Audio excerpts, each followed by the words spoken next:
c'est parti pour les coulisses. Ça fait plaisir de ouf. Ce film est génialissime. Le vote, bien sûr, on va passer d'abord au vote. Donc là, c'était le vote. Il y avait 75% enfin, de ceux qui ont voté qui ont vu le film. Donc 25% l'ont découvert. Je ne sais pas, ceux qui viennent de le découvrir, n'hésitez pas à échanger sur le chat, bien sûr, et dire ce que vous avez pensé du film. En tout cas, et moi, il m'intrigue le film. Pourquoi? Parce que il y a trop de messages subliminaux dans le film. Il y a toute une histoire, c'est garanti. Donc on va aller tout de suite.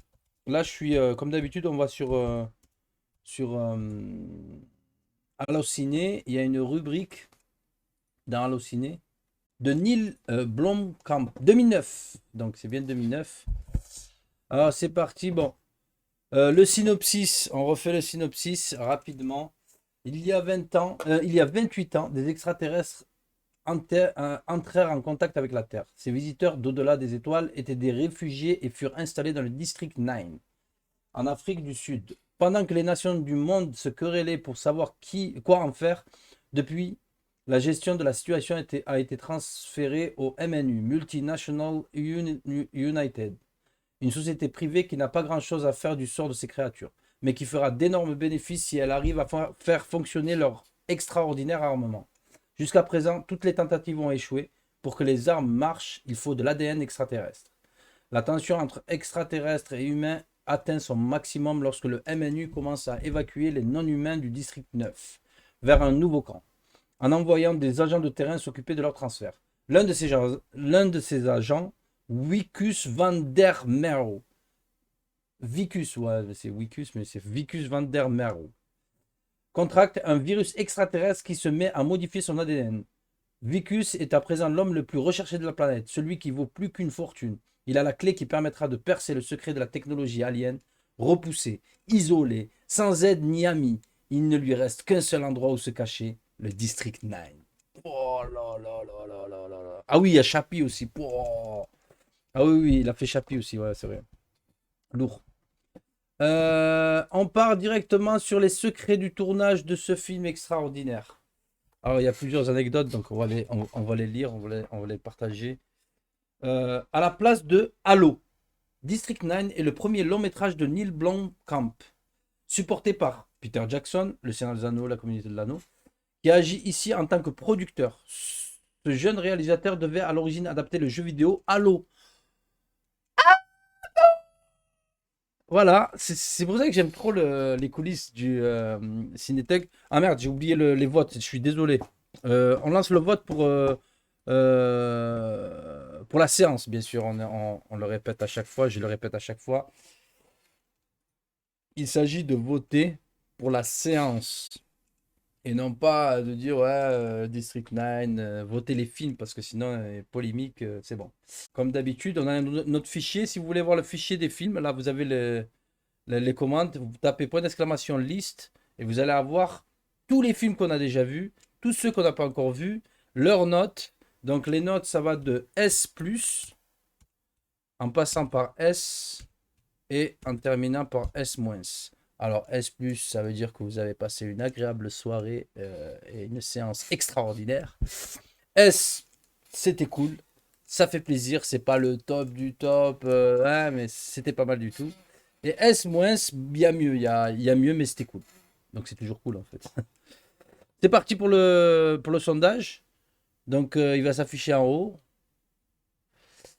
C'est parti, donc ce serait cool que le maximum d'entre vous votent parce qu'on a besoin que ce fichier il soit vraiment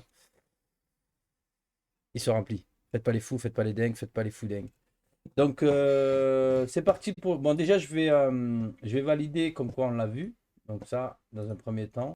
Donc, découverte de fou. À la base, c'est un jeune réalisateur. J'ai pas vu l'âge qu'il avait, mais à la base, il devait réaliser Halo, le jeu vidéo, l'adaptation en film. Et c'est incroyable. Avant que le projet ne soit abandonné, il obtient finalement un budget de 30 millions de dollars pour réaliser son premier film. Somme qui fut rentabilisée aux États-Unis dès le premier week-end d'exploitation. Pouah, lourd. Le Nigeria en colère. Ouh là là là là, ça crée des polémiques. Dans le film, un gang de Nigériens fait régner la terreur au sein de District 9 et parmi les aliens, qu'ils rendent dociles avec de la pâtée pour chat. Une vision que n'a pas apprécié le gouvernement nigérien, qui a demandé à ses exploitants de salles de boycotter la diffusion du film de Neil Blomkamp. Nous sommes vraiment en colère parce que le film dénigre clairement l'image du Nigeria, en nous dépeignant comme des cannibales, comme des criminels, a déclaré le ministre de l'Information, Dora Akunyili. Même le nom de notre ancien président est clairement identifié comme étant le chef du gang. L'acteur malien qui incarne ce chef, Eugène Kambaniwa, porte en effet le surnom de Obasanjo dans le film, qui était le nom de famille de l'ancien président du Nigeria, Olusegun Obasanjo. Ah ouais, c'est chaud. En fait, ils ont pas kiffé du tout parce que, oh là là, c'est vrai que c'est chaud quand même. Parce que tu les vois bien, cannibales, c'est chaud. Du court au long. En 2005, après s'être fait un nom dans le domaine de la publicité et des effets visuels, Neil Blomkamp réalise son premier court-métrage, Alive in Joburg. Attends, on va regarder ça. Je peux vous afficher en fait ce que je fais, j'ai oublié. Wait a minute. Wait a minute. C'est ça normalement. Ah ouais. No. Si, si, si. Donc ce qu'on va faire, c'est qu'on va faire ça là. On va le rapetisser. Et on va le déplacer, pardon. Les aléas du direct, indirect.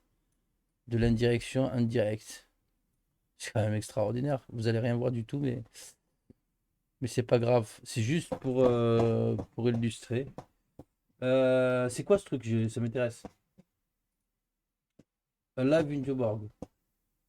Comment la ville de Johannesburg combat les problèmes d'intégration et d'immigration causés par des extraterrestres avant les événements du District 9. Non! Mais en fait, en 2005, Neil Blomkamp s'est fait repérer avec le court-métrage Live in Joburg, sorte de faux documentaire qui imagine que des extraterrestres débarquent à Johannesburg en 90 et se retrouvent parqués avec la population noire victime de l'apartheid. L'idée sera reprise et développée par District 9, le premier long-métrage du réalisateur. Mais on peut déjà en voir un bon embryon ici, avec un style documentaire poignant. Donc en fait, à la base, c'était un court-métrage. À la base, c'était un court-métrage qu'il avait réalisé et qui prenait exactement la même histoire et s'est transformé en long. Ouais, il faudrait qu'on le regarde. À l'instar de District 9, Alive in Joburg plongeait le spectateur dans un Johannesburg fictif, en proie au problème d'intégration d'extraterrestres. On pouvait déjà y apercevoir Charlton Copley, Vicus dans District 9, qui agissait à l'époque également en tant que producteur. Donc en fait, c'est une histoire quand même. Vicus, il était producteur du court-métrage et donc après, il est apparu comme le personnage principal dans le long. Être insecte entre insectes et crustacés. Pour développer les créatures de District 9, Neil Blomkamp, putain, j'ai du mal avec son nom là, Blomkamp, a fait appel aux artistes de Veta Workshop, le Seigneur des Anneaux. Ah, d'accord, ok. Donc, c'est pas de la merde, hein. En fait, les effets spéciaux, c'est ceux des Seigneurs des Anneaux. En chair et en numérique. Pour créer les extraterrestres, l'équipe du film a utilisé autant d'effets visuels que d'effets spéciaux physiques. Certaines parties de leur corps, comme leur taille très fine et leurs jambes coudées, ne pouvaient être animées que grâce aux ordinateurs. Ah! Donc en fait, ils n'ont pas tout fait dans les créatures là, les crevettes. Ils ne sont pas totalement faits en effet spécial, enfin en CGI, en effet spécial, je veux dire. Il y a aussi une partie des effets spéciaux physiques. Brouiller les repères. Le réalisateur revient sur la forme si particulière du film, entre fiction et documentaire. Le film imite les dépêches dont les chaînes de télévision, Internet et d'autres sources d'information nous inondent en continu. C'est un peu comme si vous découvriez une seule et même histoire au travers de plusieurs médias. Autrefois, on découvrait un sujet dans un seul journal. Aujourd'hui, les images et les écrans sont partout, et nous nous sommes habitués à vivre avec cette profusion. De plus, l'avènement de la télé-réalité a encore davantage brouillé la frontière entre la réalité et le divertissement. Merde, j'ai fait. Reviens, reviens Léon. de véritables images d'archives. Ah, purée, j'en étais sûr. Franchement, il y a des moments où tu vois des. Si Neil Blomkamp a mis en scène la majeure partie des séquences du film, il a également utilisé des images tournées par le South African Broadcasting Corporation, Reuters et d'autres agences de presse. Donc en fait, il y a des vraies images. Il y a des moments où tu vois des vraies images en fait tirées de la réalité. Johannesburg, pollution et crasse. Originaire d'Afrique du Sud, Neil Blomkamp tenait à tourner dans la ville de Johannesburg. Nous n'aurions jamais pu reproduire ailleurs tout ce que nous avons à Johannesburg.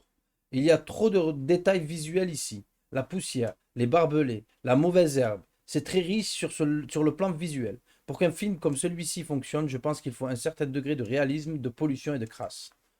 Donc, franchement, la photo dans le film, elle est craquée de ouf.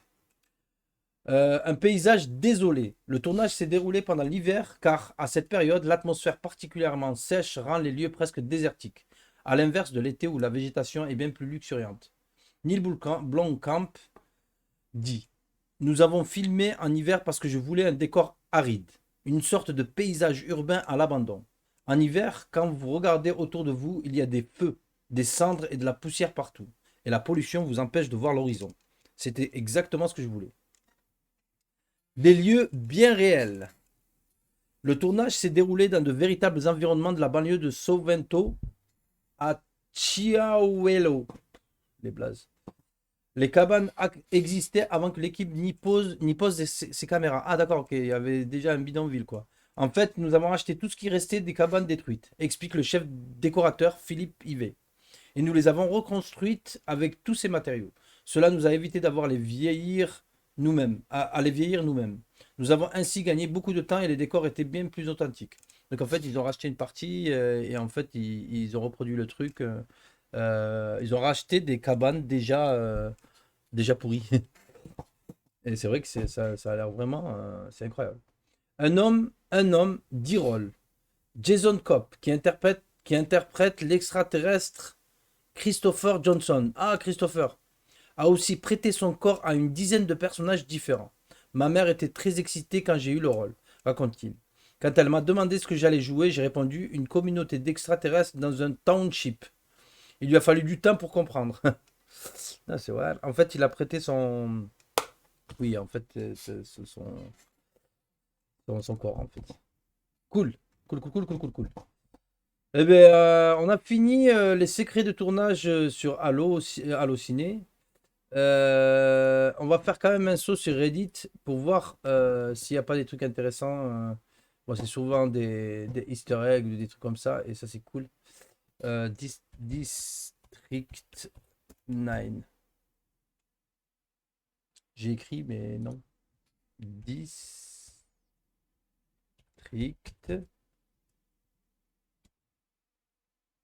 Ah, ah non, mais c'est pas là, putain, je suis con. Dans... Bah si, 9. Ah voilà. Me, Weta Workshop, I back at your quick starter when do. Ouais, je vais faire la traduction comme ça, on va pas se prendre la tête parce que des fois c'est vraiment pas mal. Pourquoi les sous-titres en anglais pour la langue des crevettes du District 9 ne sont pas disponibles? Je ne suis pas anglophone. Quand j'ai vu le film il y a plus de 10 ans pour la première fois, j'ai utilisé mes sous-titres en langue. Je l'ai revu plusieurs fois et je suis passé au sous-marin anglais. Ce que j'ai remarqué, c'est que la langue de la crevette n'est pas sous-titrée en anglais, seulement dans différentes langues. Pourquoi? Hmm. Je sais pas. Quelqu'un a-t-il remarqué que Chris navigue sur une carte galactique? Cela signifie que le leadership est une civilisation de type 3 à l'échelle de Kardashev. Je pense que leur niveau technologique est bien supérieur à celui de la Terre. Attends, attends, je kiffe, moi. Je kiffe trop ces trucs.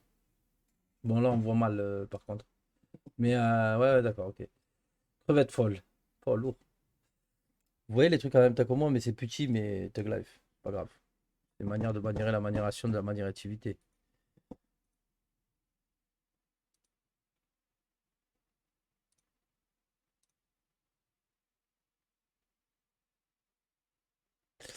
Attendez, j'ai un lien. Copier l'adresse du lien. On va regarder ça, c'est quoi?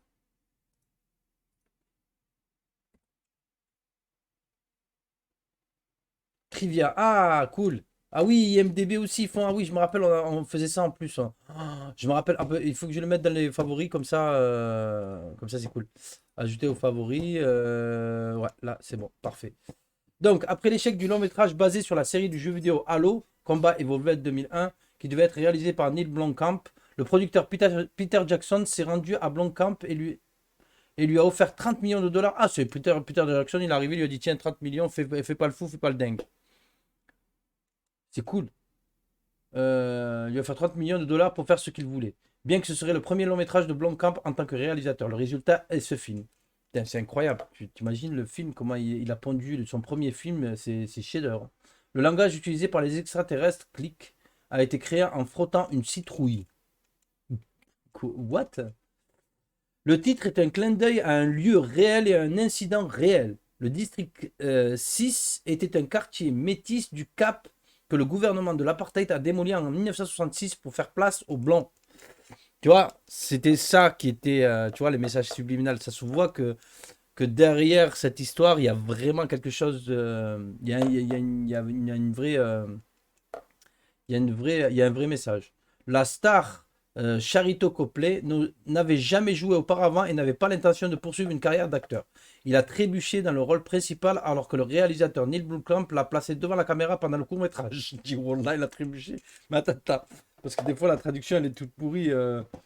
C'est bien c'est bien ce qu'il a dit là. Attends. Before and had the intention of pursuing an acting career. He stumbled into the leading role as director. Neil Blomkamp placed him on the camera during the short film. Ah ouais, non, c'est He stumbled into the leading role as director. Compliqué. Le premier film de style documentaire à être nominé pour l'Oscar du meilleur film. Ah ouais, lourd. Ils ont tout pété quand même. Toutes les cabanes de district en étaient de véritables cabanes qui existaient dans une section de Johannesburg qui devait être évacuée et les résidents déplacés vers de meilleurs logements gouvernementaux, parallèlement aux événements du film. Parallèlement, les résidents n'avaient pas réellement été déplacés avant le début du tournage. La seule cabane qui a été créée uniquement pour le tournage était la cabane de Christopher Johnson. Ah ouais. Dans le cadre de la campagne marketing en Amérique du Nord et au Royaume-Uni, des affiches ont été opposées dans les grandes villes sur les arêtes de bus, les côtes des bâtiments, etc., désignant des zones réservées aux seuls humains, avec un numéro appelé 866-666-6001 aux États-Unis, 0207 et au Royaume-Uni, afin de signaler les non-humains. Le titre du film était généralement pas inclus, bien que l'adresse URL du site officiel du film l'ait été. D'accord. Le film est interdit au Nigeria parce que le gouvernement a estimé que le film dépeint les Nigériens comme des gangsters et des cannibales. En Afrique du Sud, le nom de famille Van der Merwe est vraiment un nom de famille assez courant. Il, comme de nombreux noms africains, vient du néerlandais. Mais il serait également reconnaissable par la plupart du Sud. T'as vu, c'est mortel. T'as vu, le nom, c'est le nom typique. C'est le nom typique des Néerlandais. Enfin, tu sais, comment ça s'appelle là, les Blancs qui ont colonisé l'Afrique du Sud, tu sais, ceux qui détiennent toutes les richesses et tout là. Comment ils appellent ça et ça porte un nom, tu vois. J'ai oublié. Mais ça porte un nom. T'as les colonies, tu sais. Et Afrianir, les Boers. Non. Comment ils appellent ça là? Même dans les. Même dans les îles là, françaises, là, c'est pareil. On les appelle comment? Afrikaners? Non, c'est pas ça que je voulais dire. Ouais, ouais, peut-être que ça. Non, c'est comment ils s'appellent? Ceux qui ont toutes les richesses, même dans l'île de la Réunion, tu sais, dans les villes comme ça, là.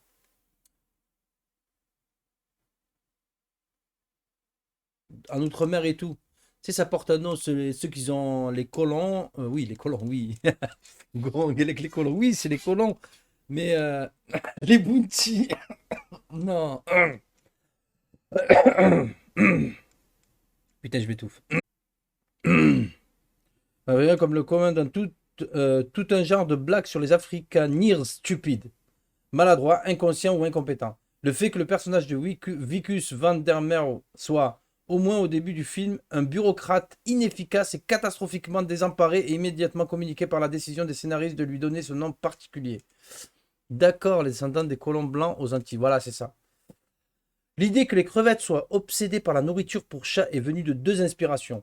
Dans les quartiers pauvres de Johannesburg, le réalisateur Neil Blomkamp voyait des gens vendre des poufs au fromage et d'autres collations dans des grands sacs de 3 pieds de haut et voulait que les extraterrestres aient une nourriture bon marché similaire.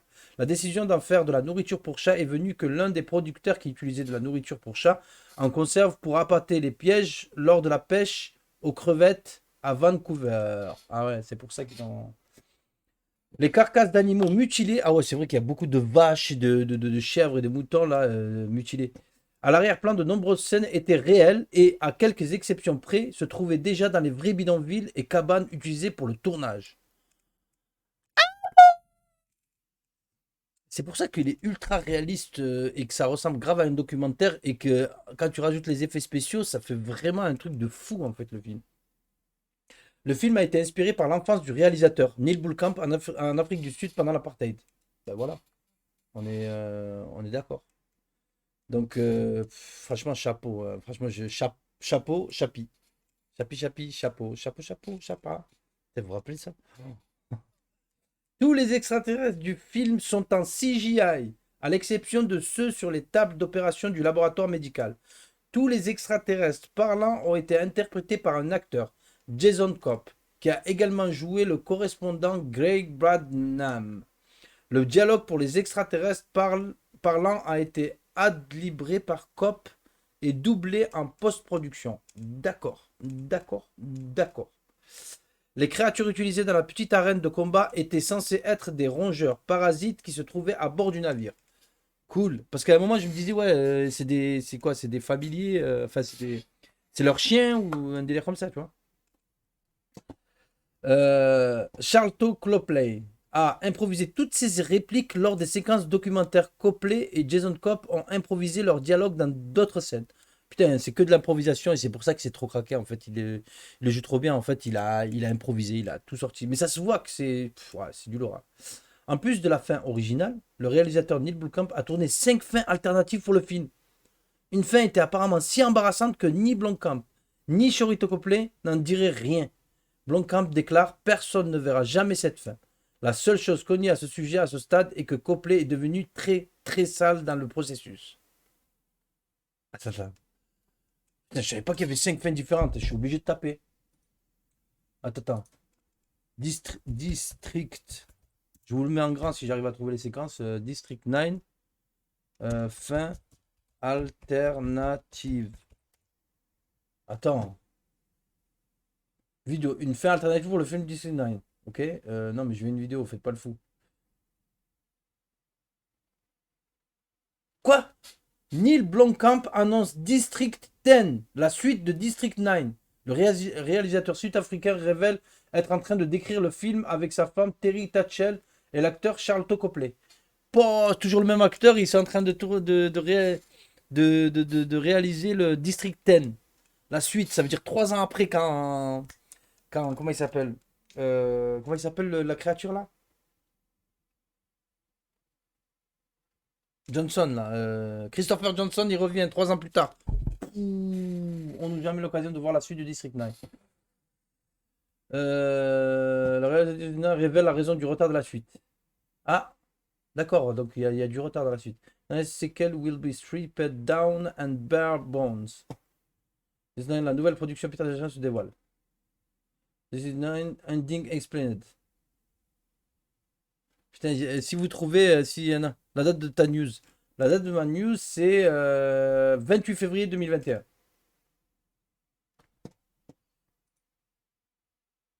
Ouais, Neil Blomkamp annonce, attends, exactement le 28 février 2021, donc ça fait pas très longtemps, hein. Le réalisateur sud-africain révèle être en train d'écrire le film avec sa femme Terry Tatchell et l'acteur Charlton Copley. Une douzaine d'années plus tard, la suite est en marche. Comptant parmi les meilleurs films SF du millénaire, District 9 avait réussi un joli carton critique et public en 2009, récoltant quelques nominations aux Oscars et 210,8 millions de dollars de recettes dans le monde pour 30 millions de dollars de budget seulement. Une surprise que personne n'attendait et qui révéla le talent d'un jeune cinéaste sud-africain. Neil Blomkamp. C'est lui qui annonce cette semaine que District 10, la suite, est en passe de voir le jour. Sur Twitter, il confie être en train d'écrire le film avec sa femme Terry Tatchell et l'acteur Charlton Copley. déjà présent dans District 9 et tous les autres films du réalisateur. District 10 screenplay also being written by Charles Copley and it's coming. Dans une interview en 2017, Blomkamp teasait déjà son envie de faire un District 9, un autre film dans ce monde, disait-il. Alors, on ne sait pas à quoi pourrait ressembler District 10, mais il pourrait bien s'agir d'un tournant dans la carrière de Neil Blomkamp. Lui qui peine à confirmer depuis une décennie avec Elysium 2013 puis Chappie 2015, qui ont globalement fait un flop, tant et si bien que le cinéaste n'a pas tourné de long métrage pendant longtemps. Préfère s'arrêter à une série de courts avec Out Studio pour satisfaire des envies de SF. Blomkamp a tout de même réalisé un film d'horreur pendant la pandémie qui s'intitule Démonique et serait montré en mars au 71e Festival international du film de Berlin. Je savais même pas ça. Putain, lourd. En fait de l'information purée de merde de Tug Life. Par contre, moi, les fins alternatives, là, si vous arrivez à en trouver, envoyez-moi les liens parce que ça m'intéresse de fou. Parce que je vois pas de les fins alternatives.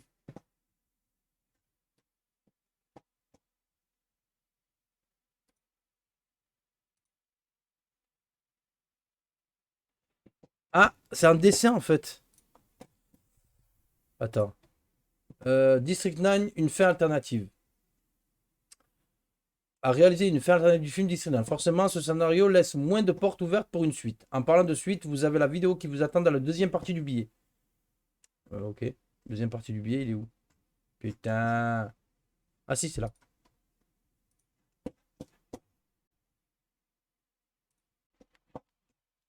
Bon.